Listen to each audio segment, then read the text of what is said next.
বনের দখল কে নিবে, কেই বা হবে বনের প্রকৃত রাজা। তাই দুই বন্ধু সিংহের মধ্যে চরম প্রতিযোগিতা শুরু হলো। একজন ছিল বয়োজ্যেষ্ঠ সিংহ আর একজন ছিল তরুণ টকবগে সিংহ।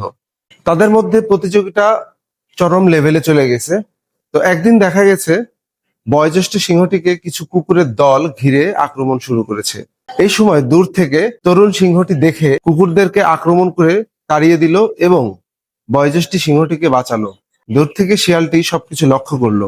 তরুণ সিংহটির কাছে শিয়ালটি এসে বলল, তোমাদের মধ্যে না অনেক প্রতিযোগিতা, তুমি কেন বয়োজ্যেষ্ঠ সিংহটিকে বাঁচালে?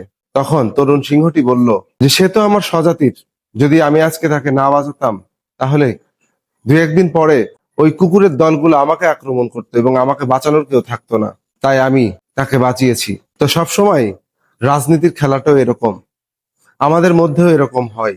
আমাদের স্বজাতিকে আমরা প্রতিযোগী ভাবি এবং তার বিপদে আপদে আগিয়ে আসি না এবং তাকে বিপদের মুখে ফেলে দিই, কিন্তু এটা করলে আমরাই হুমকির মুখে পড়ব।